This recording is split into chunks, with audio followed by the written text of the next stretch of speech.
i3Q एक ऐसा platform जो AI पावर ट्रेडिंग का दावा करता है।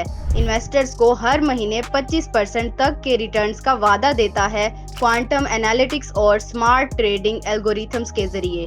लेकिन अगर गहराई से देखा जाए तो कई ऐसे रेड फ्लैग सामने आते हैं जो इसे एक हाई रिस्क या फ्रॉड होने का अंदेशा देते हैं।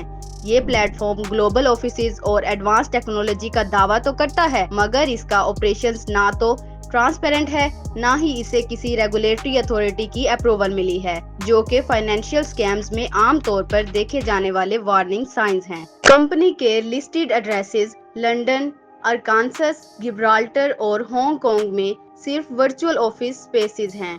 असली ऑपरेशंस का कोई ठोस सबूत नहीं मिलता, जैसे कि लंदन का लीडन हॉल बिल्डिंग वाला एड्रेस, जहां i3Q Ltd का कोई रिकॉर्ड नहीं मिलता।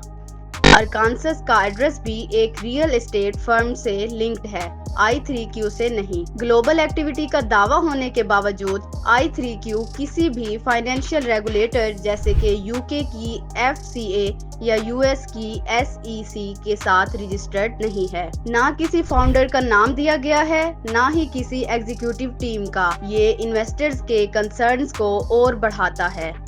सबसे बड़ा रेड फ्लैग i3Q का कंपनसेशन प्लान है।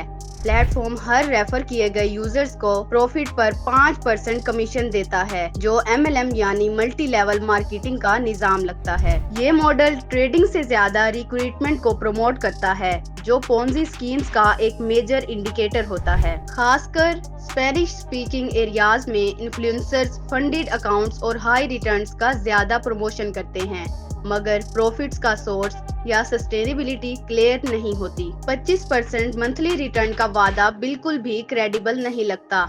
ऐसा रिटर्न अगर कंपाउंड किया जाए तो साल का 1465% बन जाता है, जो कि रियल फाइनेंशियल मार्केट्स में इम्पॉसिबल है। ट्रेडिशनल इन्वेस्टमेंट जैसे रियल एस्टेट या क्रिप्टो स्टैकिंग इससे काफी कम और रियलिस्टिक रिटर्न्स देती है। बिना किसी ऑडिटेड फाइनेंशियल रिपोर्ट्स और ट्रांसपेरेंट ट्रेडिंग मॉडल के ऐसे हाई और गारंटीड रिटर्न्स स्कैम्स का कॉमन रेड फ्लैग होते हैं। वेबसाइट ट्रैफिक एनालिसिस से पता चलता है कि i3Q का ज्यादातर ट्रैफिक सोशल मीडिया प्रमोशंस के जरिए लातिन अमेरिका से आता है। सिमिलर वेब जैसे टूल्स से ये भी मालूम होता है कि डोमेन ने रिसेंटली अपना मॉडल चेंज किया है, पहले किसी और चीज के लिए यूज हो रहा था। ऑनलाइन यूजर सेंटिमेंट भी मोस्टली नेगेटिव है।